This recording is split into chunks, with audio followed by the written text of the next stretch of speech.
Hello, everyone. This is Travis J. Vernon, and welcome to the So There I Am podcast. Today, I have some stories to share from when I was a child. This may give you a little bit of insight into me and my adventurous nature. My father was a Navy pilot, spent a fair amount of time at sea. My mother had the hardest job of all, which was keeping track of me and trying to care for me and my 4 siblings, while I created all sorts of trials and tribulations. My grandparents are both from farming backgrounds. On my mother's side, they were fur ranchers. They raised mink. Mink for mink coats, that sort of thing. On my father's side, they had cattle and dairy cows, but I always knew my grandfather as the driver of the Kramer Weber dairy truck. So my grandparents on both sides of my family, both my mother's and father's side, were absolutely hardworking individuals. My grandmothers enjoyed telling us stories, reading us books, keeping us entertained as children. And I have to admit, it had to be super tough on my mom raising me. You never knew where I was, what I was doing. I was always off chasing the next adventure, always off doing the next fun thing. And I never sat still, nonstop, just playing and playing and playing and having a good time. My mom tells a story about one time I came into the house with a sandwich baggie full of angry bees. She didn't understand what I was doing, and I told her, oh, no, it's okay. They're not going to sting you if they know that you're not going to hurt them. You just have to sneak up to them when they're on the flowers, and you gently pick them up by the wings, and you can put them in the baggie, and they don't hurt you. I mean, that's just what I did. I thought that was normal. I would look for frogs and insects, and at one point we'd sneak over to my neighbors and steal pomegranates off the tree, or we'd flood the other neighbor's sidewalk so that we could catch frogs underneath. In one misadventure, we decided that all the neighborhood cats needed a bath. Man, I had scars on my forearms for a long time after the cat bathing incident. I just enjoyed being outside. I enjoyed doing things outdoors. I enjoyed looking for an adventure and the next thing to do. And that continues in my life to this day. I'm always looking for another thing on my bucket list, a fish I haven't caught, someplace I haven't been. So when I was about 5 or 6 years old, I was given my very first BB gun. This was a life-changing moment for me. I loved being outside, learning how to hunt and fish, and I would spend every moment I possibly could doing those things. So now that I had a BB gun, I was able to head out into the mountains around my grandparents' home and find birds and mice and all sorts of creatures. So one of the things I loved to do was to spend time on my mom's family's ranch. Like I said at the beginning, it was a mink ranch. It was a fur ranch. Lots and lots of sheds, lots of animals. It was a place that I could go and just escape. And I would take the BB gun and I would go help out by getting birds for the sick mink. So these mink would get sick or ill, and the only thing they wanted after that would be red meat. So my grandfather would pay me a quarter for every sparrow or starling or pigeon that I would get with my BB gun and bring to him, and I would keep them in the fridge to give to the animals that needed a little pick-me-up in their diet. The other thing that I would hunt as a youth, besides, invasive species, birds, those were pretty much the only thing I was allowed to hunt because I still had to follow rules and regulations. And my parents were very good about putting really good parameters around what I was allowed to do and not allowed to do. Now, I would always find loopholes. And to me, those justifications and those small loopholes and those things that I was able to do because it wasn't specifically denied allowed me to become even more adventurous. Now, one of the things that I would hunt for in the ranch were mice. My grandfather and my uncles on my mom's side all had a desire to hunt upland birds. I don't think I ever remember my grandfather having any other kind of dog but German Shorthair Pointers. The dog that I remember the most was a dog named Ranger. Ranger was an outstanding dog. He was the best loyal companion a 5 and 6 year old boy could have. As soon as Ranger would see me pick up my BB gun, we would be on the hunt. He would be absolutely excited. And you couldn't contain him at that point. We had to go hunt. So we would go up and walk all the different sheds where the different animals were and look for mice. Now, the mice population was massive at the ranch because Ranger had a great dislike for cats. This dislike for cats kept them away, and when there were no cats, population just absolutely exploded because there was constant food. There was always food from the cages and different things that they could jump up on and steal. Had to be pretty intense life for the old mouse, having to dodge in and out of mink to be able to get your food. But anything that fell down to the ground, I guess, was fair game.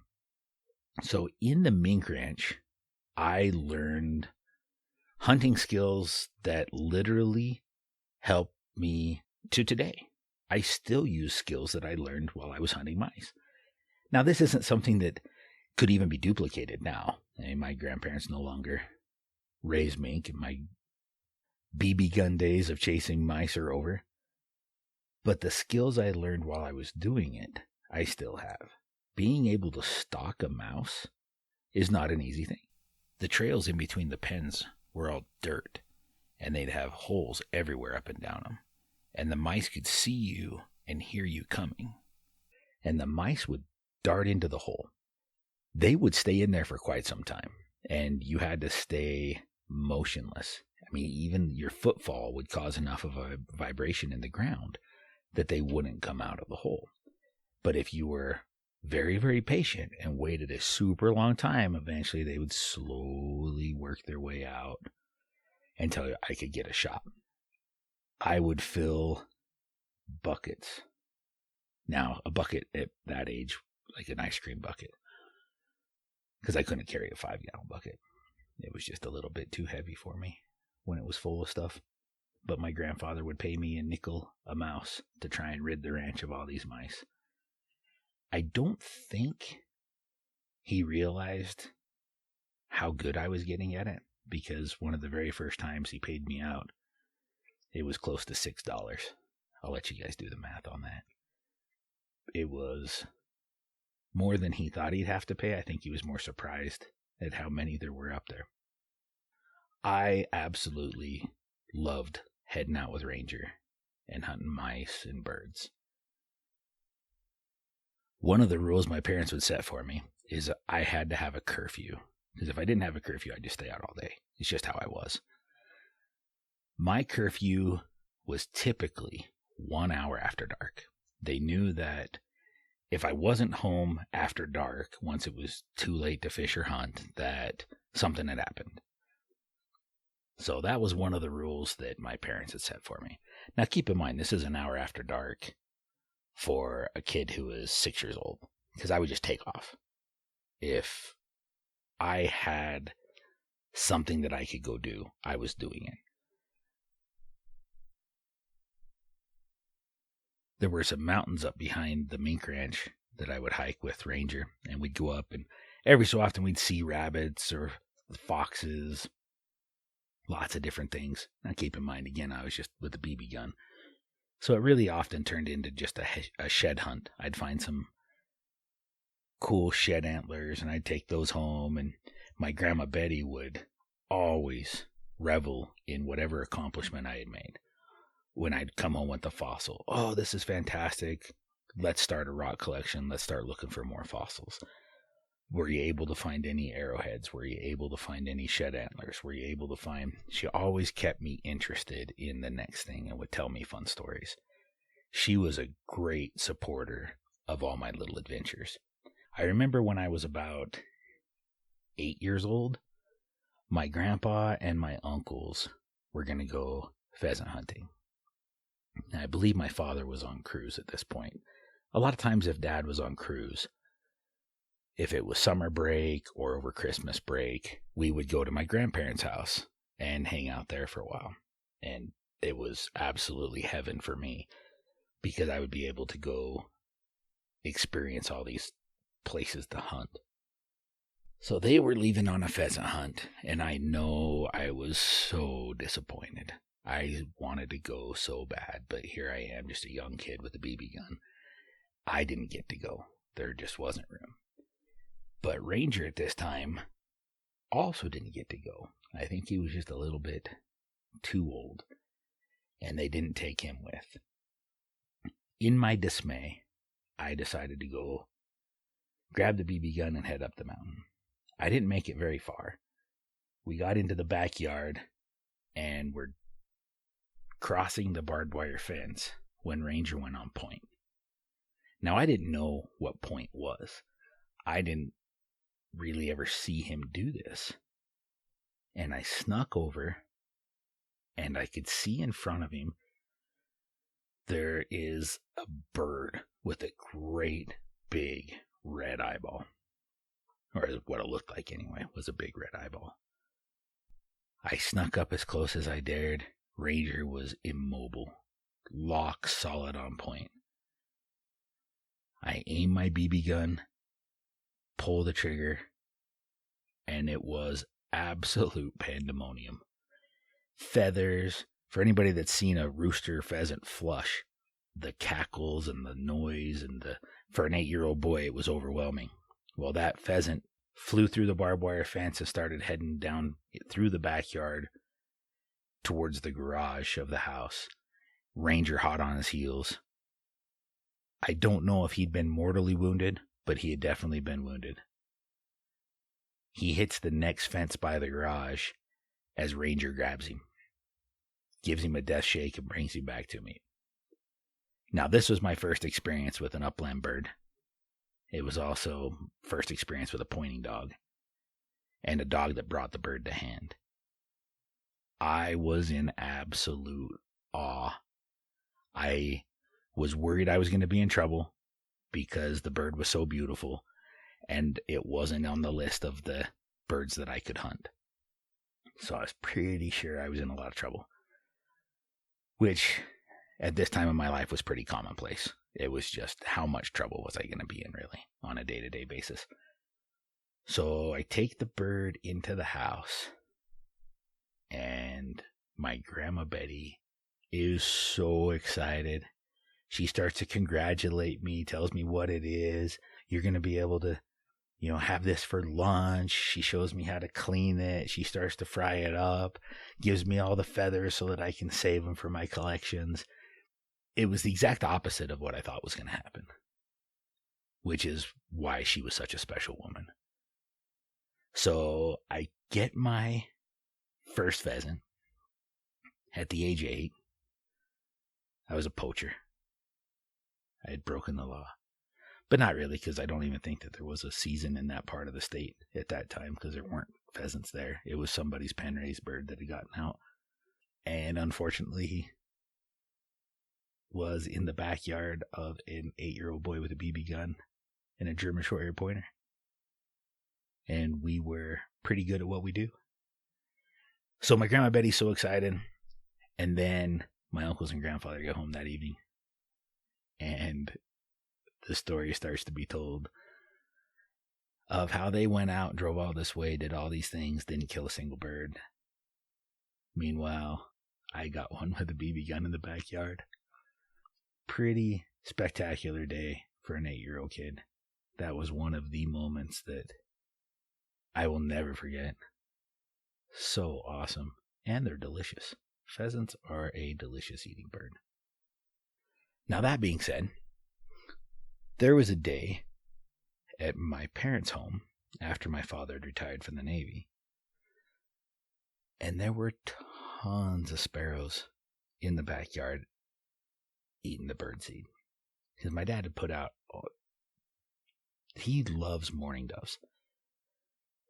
And he would put out food for the doves all the time. So we'd always start out the year with 10 to 15 mourning doves coming into the feeders. By the time the dove hunt would roll around on the 1st of September, there could be as many as 300 or 400 doves coming into feeders in the mornings. Now, shortly before the hunt, you have to stop feeding any kind of wildlife because you can't hunt wildlife over bait. And invariably in the state of Utah, we'd get a hard freeze pretty close to that opening day of the hunt, and most of those birds would push south. So everybody south of northern Utah can thank my dad for the increased dove populations that pushed down, especially if they were giant fat birds with birdseed in them. That they probably came from my dad's backyard. So one day I go into the backyard and I was laying waste to sparrows. Now these are not birds that I was going to take down to my grandpa's. I was gathering them up, and I had a pile of sparrows when my dad got home from work. And I remember him being pretty disappointed in me, giving me the look of, we don't just kill to kill. And he told me, just kind of on the sly, so are you going to eat those? And I thought about it for a bit, and I decided, yep, I'm going to eat these. So I spent a very long time breasting out all those sparrows. And I remember frying them up in the house. This is one of the reasons that I had to become a cook. My mother has an extremely sensitive nose, and there's things she doesn't like. She doesn't like wild game. She doesn't like seafood, and she doesn't like fish of just about any kind being cooked in the house. So I became a pretty good little cook, cooking outside and on the grill and things like that. I remember popping a can of smoked oysters, which is one of my absolute favorite things to eat, even to this day. Smoked oysters, kipper snacks. There's just a level of tradition with those things. But I remember popping a can of smoked oysters, and within moments, I would hear, who opened a can of smoked oysters in the house?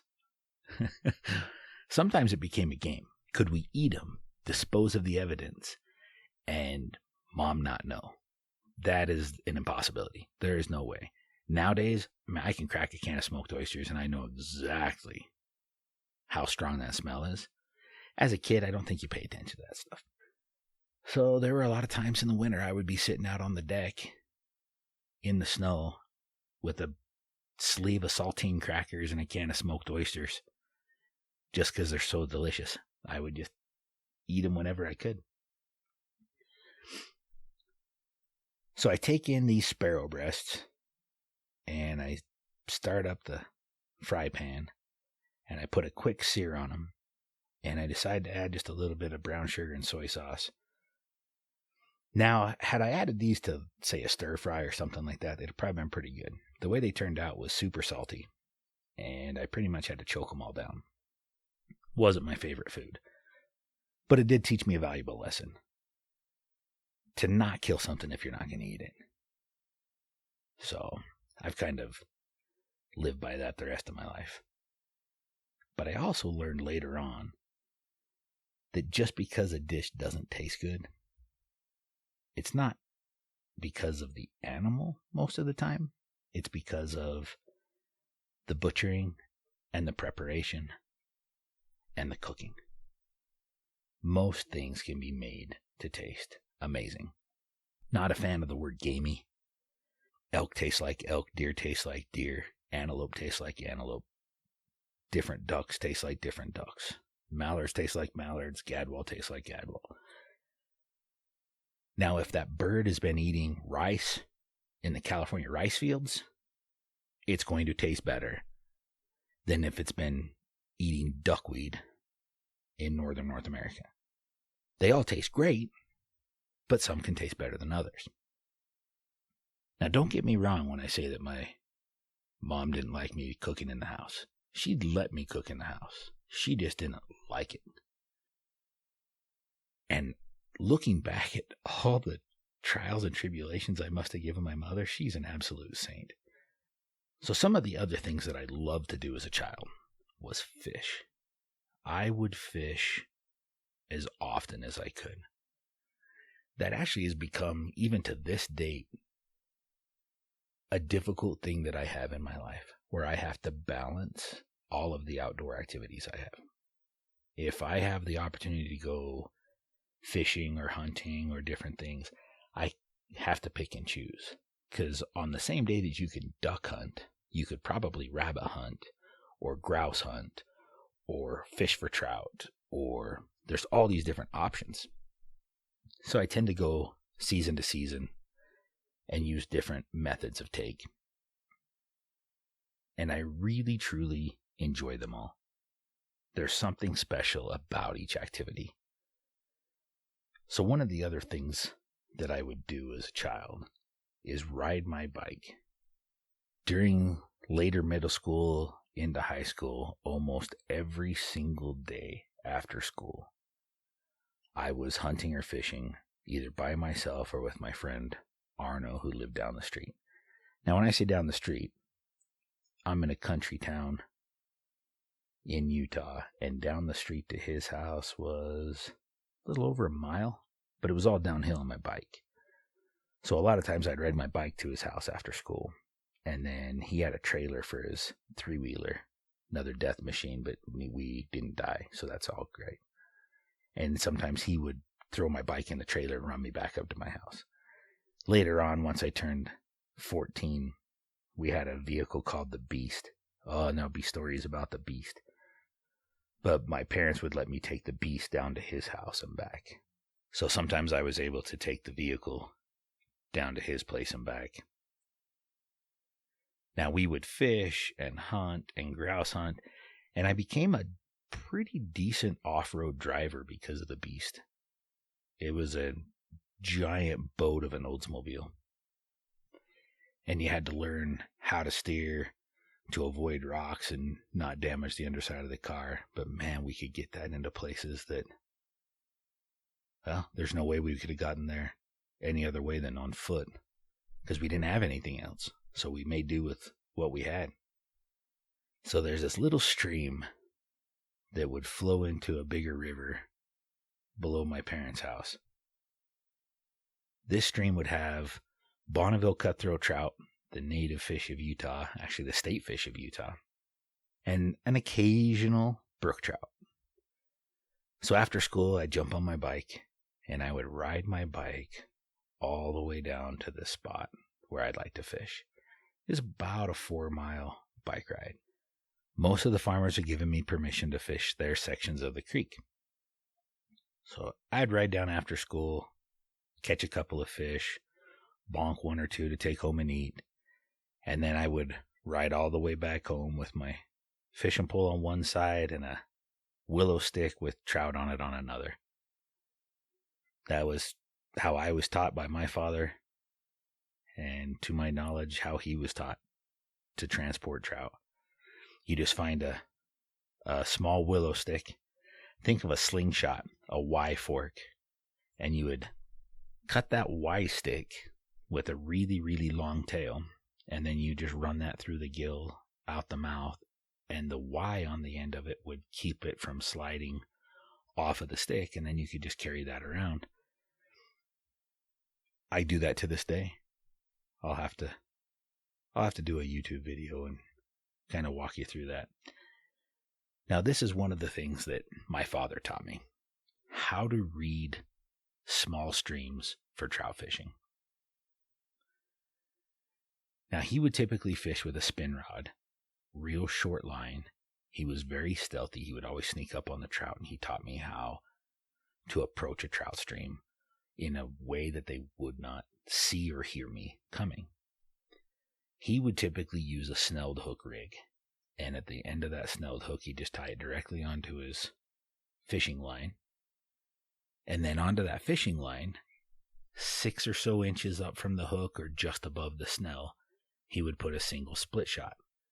Then whether it was worms or, we try and dig worms out of the garden, or if it was later in the summer and there were grasshoppers, we'd go out first thing in the morning when it was cool. And the grasshoppers still hadn't warmed up yet, and they were way easier to catch, and we would fish with grasshoppers and worms. And he would teach me where the trout would lay.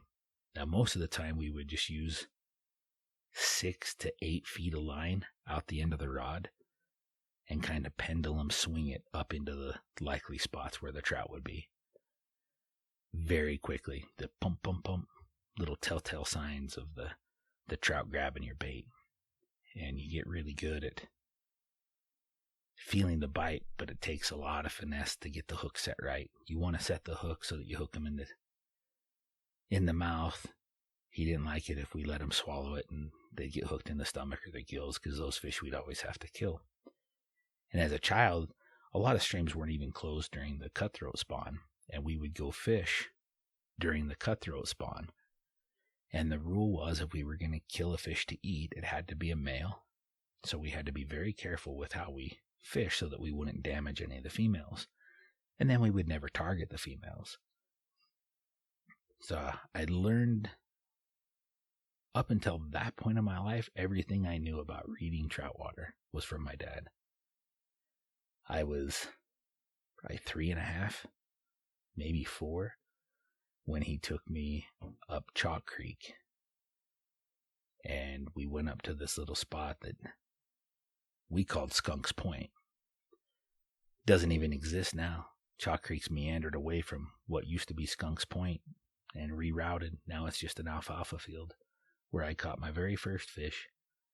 He was able to, even at that young age, I only would have patience and quiet and stillness when I was hunting or fishing. If I wasn't actively engaged in one of those things, I can't even imagine the meds that they would give me nowadays. So we sneak up on Skunk's Point, and my very first fish was a Bonneville cutthroat trout with my dad. So at these young, impressionable ages, I would hear stories from my grandparents. I remember hearing fun stories from my Grandma Merla, my dad's mom, about what life was like when they were young and the things that they would do. And I'd always had a desire to put up fruit, choke cherries, jams, and jellies, and things like that. And I got that side of some of my hobbies from my Grandma Merla and the stories I learned by talking to her. They lived for a long time in the city of Ogden, and it was an actual city, so it was always a little bit different going there because there wasn't a place where I could go hunt and fish right outside the back door. But when they retired and moved to the little town of Colville, Utah, they were pretty close to the reservoir and Chalk Creek, and I was able to go spend time with them if mom and dad were traveling or going someplace. And I could spend time with my Grandpa Jay and my Grandma Merla and hear their stories. Such fun times. Just being a kid and being able to do things. Just no responsibilities other than have fun, hunt, fish, and learn about the outdoors. After they built the reservoir, my Grandpa Jay started driving the truck for Cream of Weber Dairy. That was still when they had the big metal milk tanks, and he would lift those milk tanks in and out of that truck all day long for his job. He wasn't a big man as far as stature, but for his size, I don't think I've ever met anyone as strong. Man, he was strong. You had to be careful. In that time period, there wasn't such a thing as a timeout. So I often got to hear the sound of a belt coming out of belt loops or the drawer of wooden spoons being opened. Now, I am not even going to say that that was a bad thing. You can judge for yourself. It was a different time, a different place. And I guarantee you that there is not a single time that I got my backside smacked with a belt or a wooden spoon or a bare hand that I did not deserve it. So, don't judge those who had to try and control me, because that task was not an easy one. Now, I loved fishing so much that when we were stationed in Japan, this little town, this Navy base called Yokosuka, We were stationed in Yokosuka, Japan for 2 years. We got there just before my 8th birthday, and we were there until just before I turned 10. And I kind of did the same thing there as I did in other places. I would jump on my bike after school, and I would ride down to Tokyo Bay. Now, the first couple of times that I'd ride down to Tokyo Bay, I didn't know this at the time, but my mother was nervous that I was going to fish in Tokyo Bay without any kind of supervision. It's probably good that I didn't know at the time, because I'd probably been upset, but she would follow me down in the $25 station wagon that we bought when we got there, which was actually kind of a fun car. So I'd ride my bike to Tokyo Bay, and there was this pier. At the start of this concrete pier was a Baskin-Robbins. So, I mean, talk about the best of both worlds. I was fishing in the ocean, and there was ice cream there. Well, it wasn't very long after I got there that my mother figured out that the Japanese men on the pier would always take care of me. I was a towhead blonde at this point, and they would rub my head. I don't know if it was for luck or just because it was interesting, but I would get there on my bike, catch bait, usually these weird sandworms that had these pincers that would come out, so you'd have to pinch off the pincer part and then hook them on. And every time you'd hook a fish there, it was a surprise on what it was going to be. That's why I loved it so much. You never knew what it was. There was a day that I decided I wanted to take some of these fish home, because I often fish and hunt and do all these things on my own, but it's more fun for me to share my adventures, which I think is probably why I became a fishing guide later in life. It is more fun for me to watch others succeed in catching fish or hunting animals than it is for me to do it. So one day I found down on the shore, this is a part of the beach that I wasn't supposed to go to because it was like rocks, and they had these giant cockroaches like 4 inches long. And I found this big plastic tub, just a giant thing. Now, keep in mind, I'm 8 years old, so who knows how big it really was. To me, it seemed gigantic. And I remember carrying that plastic tub all the way back to our house on base. And it was difficult at my age, but I did it. So I go in the house and I tell my mom, hey, I put this plastic tub out in the little bricked in area, because we have brick walls where we keep our garbage cans and things like that, because there'd be typhoons, and when the typhoons would come, I mean, if it wasn't tied down, it got blown away. So I put that tub in there, and of course it's, well, what are you going to do with that? Like, well, I'm going to make it into kind of an aquarium so that I can bring some fish home and I can show you. She then proceeds to explain to me that the fish won't survive if I put them in there, because they're coming from salt water. And so the water inside the tub is going to be fresh water from the house. So it's a different type of fish. They won't survive. Well, to me, something like that is a challenge. So I ended up getting all the salt I could find in the house. And I filled the tub. And then to complete my scientific experiment, I went back to the ocean with a cup and got a cup of salt water out of the sea. I get back to the tub, and I then take all the salt from the house and I begin putting it in the freshwater tub, turning it salty. I would then stir it up, and I had another cup, and I would taste the salt water in the tub, and then I would taste the salt water from the ocean, and I continued to add salt until, at least to my taste buds, they were equal. And I figured, okay, I've done it. I've equalized the amount of salt. Now the saltwater fish can live in the tub. So then I would catch fish and bring them home, put them in the tub. And I think my mom was probably more upset that I was drinking salt water out of the ocean than using all the salt. But hard to say. Either way, I probably got in trouble. But the fish would live in that tank for quite some time. I was really surprised when one of them would actually die. Which, I mean, there was no tide. There was no zooplankton or life. I know now that, yeah, it was probably a hard life for those poor little fish. But it worked, at least temporarily. I made a live well. Didn't know it was a live well at the time. I learned that later. The time I spent in Japan as a child was some of the most special times of my life. The Japanese people were always so kind. And when I was fishing on the pier, there were a lot of eels in this area, and the eels weren't good to eat. At least I didn't think they were good to eat, because any of the Japanese men, when they'd bring them up, they'd immediately kill the eel and kick it back into the ocean. And I remember the first time I brought an eel up, as soon as I got it on top of the pier, which is a giant concrete pier. There weren't pilings or anything, but it was just a big slab of concrete with some concrete steps that walked down into the water with iron rings where you could moor your boat. And I remember getting this eel up on top of the concrete. I was excited. It was a new fish I hadn't caught before. And I remember one little old Japanese man grabbing me by the shoulders and another one running over and smashing the eel. And it scared me at first. I didn't realize what was happening. And then they took it off the hook and kicked it back into the ocean, and then they both rubbed my head, and back to fishing I went.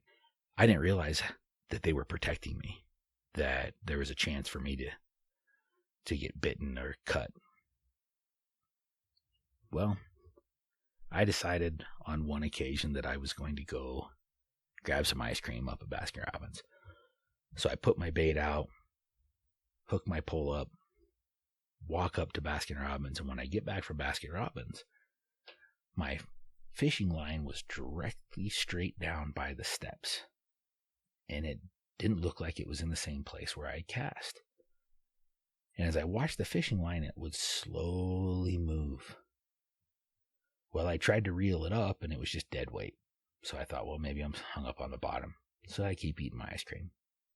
Figure out once I'm done with my ice cream, I'll mess with that afterwards. Then I see it start to move again. Well, this time when I start to reel, it's not stuck on the bottom. It's coming up, but it is definitely just dead weight. So I reel and reel and reel and reel, and I get it to the top, and it's a giant crab. Now, when I say giant, again, I'm 8 years old. That's probably about the size of a 5-gallon bucket lid. Pretty good sized crab. And I remember the one Japanese man that had protected me from the eel was there that day. And when I got it up, he was so excited for me, because somehow that little hook had lodged on the shell of the crab, and I was able to reel it in. It's not like a fish. You can't just hook a crab. And I gave it to the Japanese man, and he actually teared up. He teared up, gave me a hug, rubbed my head, packed up his fishing gear, and went home. I guess that was going to be their dinner that night. They're just such good people. I love Japan. I can't wait to go back. Well, there's a few of the stories from my youth. I've got more stories from Japan and other places, but you can kind of see that ever since I was old enough to walk, I was fishing for trout, chasing animals with a BB gun, and honing my skills that I continually hone. I'm still doing it. Thankful that I have parents that supported me in doing all these things and tolerated me and gave me parameters to help keep me on the right course and would give me those subtle corrections that I needed, even if it was with a belt or a wooden spoon. It was a great time. Thanks for taking the time to listen to my stories.